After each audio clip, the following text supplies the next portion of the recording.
आज हम एक ऐसी घटना की बात करेंगे जिसने भारतीय इतिहास को हमेशा के लिए बदल दिया। जलियांवाला बाग हत्याकांड। 13 अप्रैल 1919 का वो काला दिन जब अमृतसर के जलियांवाला बाग में शांतिपूर्ण प्रदर्शन कर रहे निहत्थे लोगों पर ब्रिटिश सेना ने अंधाधुंध गोलियां चला दी थी। ये घटना सिर्फ एक नरसंहार नहीं थी, ये ब्रिटिश राज के क्रूर चेहरे का प्रतीक बन गई और इसने भारत के स्वतंत्रता संग्राम को एक नई दिशा दी। आइए इस त्रासदी की पृष्ठभूमि को समझते हैं। 1919 में भारत गंभीर राजनीतिक उथल-पुथल से गुजर रहा था। प्रथम विश्व युद्ध के बाद भारतीय स्वतंत्रता सेनानियों का मनोबल बढ़ रहा था, लेकिन ब्रिटिश सरकार दमनकारी नीतियों पर उतर आई थी। रॉलेट एक्ट ने ब्रिटिश अधिकारियों को बिना मुकदमे के किसी को भी गिरफ्तार करने और जेल में डालने की असीमित शक्ति दे दी थी, जिससे पूरे देश में व्यापक विरोध और गुस्सा फैल गया था। 13 अप्रैल 1919 को बैसाखी का त्योहार था और हजारों लोग अमृतसर में, जिनमें कई महिलाएं और बच्चे भी थे, जलियांवाला बाग में इकट्ठा हुए थे। वे शांतिपूर्ण ढंग से रॉलेट एक्ट का विरोध करने और बैसाखी मनाने के लिए जुटे थे, लेकिन उन्हें पता नहीं था कि ये उनकी जिंदगी का आखिरी दिन होगा। जनरल रेजिनाल्ड डायर अपनी सेना के साथ बाग में पहुंचे। उन्होंने बाग के एकमात्र संकरे निकास द्वार को बंद कर दिया। बिना किसी चेतावनी के डायर ने अपने सैनिकों को निहत्थे भीड़ पर गोली चलाने का आदेश दिया। लगभग 10 मिनट तक अंधाधुंध फायरिंग जारी रही। सरकारी आंकड़ों के अनुसार 379 लोग मारे गए थे, लेकिन वास्तविक संख्या कहीं अधिक थी, जिसमें अनुमानित 1000 से अधिक लोग हताहत हुए। इस भयानक घटना ने भारत और ब्रिटिश सरकार के बीच संबंधों को हमेशा के लिए बदल दिया। पूरे भारत में व्यापक आक्रोश फैल गया। इस नरसंहार ने भारतीयों को एकजुट किया और स्वतंत्रता की मांग को मजबूत किया।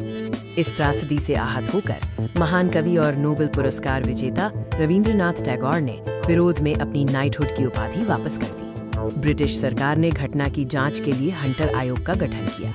डायर को दोषी ठहराया गया, लेकिन उसे केवल अनिवार्य रूप से सेवानिवृत्त किया गया। कोई बड़ी सजा नहीं दी गई। जलियांवाला बाग हत्याकांड भारतीय स्वतंत्रता संग्राम के इतिहास में एक निर्णायक मोड़ साबित हुआ। इस घटना ने ब्रिटिश न्याय प्रणाली और शासन के प्रति भारतीयों के विश्वास को पूरी तरह से खत्म कर दिया। महात्मा गांधी ने इसके बाद असहयोग आंदोलन की शुरुआत की, जिसने ब्रिटिश राज के खिलाफ एक बड़े जन आंदोलन का मार्ग प्रशस्त किया। जलियांवाला बाग हत्याकांड एक राष्ट्रीय घाव है, जिसकी यादें आज भी ताज़ा हैं। इस त्रासदी ने भारतीयों के दिलों में आज़ादी की आग को और तेज किया, जिसने अंततः 1947 में भारत को स्वतंत्रता दिलाई। हम शहीदों के बलिदान को सलाम करते हैं और ये सुनिश्चित करते हैं कि ये काला दिन हमेशा हमारे इतिहास में याद रखा जाएगा। धन्यवाद। आज हम भारत के इतिहास के एक ऐसे काले अध्याय को याद करेंगे जिसने पूरे देश को झकझोर कर रख दिया था। ये कहानी है जलियांवाला बाग नरसंहार की, जो 13 अप्रैल 1919 को हुआ था। जलियांवाला बाग अमृतसर के स्वर्ण मंदिर के पास स्थित है और इसका भारत के स्वतंत्रता संग्राम में गहरा ऐतिहासिक महत्व है। इस डॉक्यूमेंट्री का उद्देश्य 1919 की उस भयानक त्रासदी को याद करना और शहीदों को श्रद्धांजलि देना है। आइए जानते हैं उन परिस्थितियों के बारे में जिनके कारण ये दुखद घटना हुई। उस समय अमृतसर और पूरे पंजाब में स्वतंत्रता संग्राम की गतिविधियां तेज हो रही थीं। लोग ब्रिटिश शासन के खिलाफ एकजुट हो रहे थे। ब्रिटिश सरकार ने 1919 में रॉलेट एक्ट पारित किया, एक ऐसा दमनकारी कानून जिसका देश भर में भारी विरोध हुआ। वो दिन था 13 अप्रैल 1919, जब बैसाखी का त्योहार मनाया जा रहा था। अमृतसर में उत्सव और विरोध दोनों का माहौल था। बैसाखी के अवसर पर कई लोग शांतिपूर्ण ढंग से जलियांवाला बाग में एकत्र हुए थे। ये सभा रॉलेट एक्ट के खिलाफ विरोध प्रदर्शन के लिए आयोजित की गई थी। इस सभा में हजारों लोग मौजूद थे, जिनमें बूढ़े, बच्चे और महिलाएं भी शामिल थीं, जिन्हें उस भयानक खतरे का कोई अंदाजा नहीं था। अचानक ब्रिगेडियर जनरल रेजिनाल्ड डायर अपने सैनिकों के साथ बाग में पहुंचा और बिना किसी चेतावनी के एक क्रूर निर्णय लिया। उसने अपने सैनिकों को बाग के एकमात्र और संकरे प्रवेश निकास द्वार को अवरुद्ध करने का आदेश दिया और फिर जनरल डायर ने निहत्थे भीड़ पर अंधाधुंध गोलीबारी का आदेश दिया। यह मानवता के खिलाफ एक बर्बर अपराध था।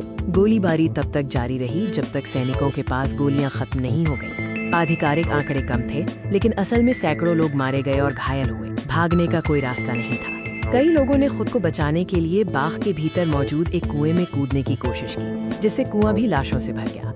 इस नरसंहार की खबर फैलते ही पूरे देश में विरोध और गुस्सा भड़क उठा। इस घटना ने स्वतंत्रता संग्राम को एक नई दिशा दी। जलियांवाला बाग की विरासत हमेशा जीवित रहेगी। ये घटना भारतीयों के बलिदान और स्वतंत्रता की इच्छा का प्रतीक बन गई। आज जलियांवाला बाग एक राष्ट्रीय स्मारक है। दीवारों पर गोलियों के निशान और शहीदी कुआं हमें उस भयानक दिन की याद दिलाते हैं। हम शहीदों को श्रद्धांजलि देते हैं और इस इतिहास से ये सबक लेते हैं कि स्वतंत्रता और मानवाधिकारों की रक्षा कितनी आवश्यक है। जलियांवाला बाग की त्रासदी को कभी न भूलने का संकल्प लें। ये हमारे इतिहास का एक महत्वपूर्ण हिस्सा है। जय हिंद।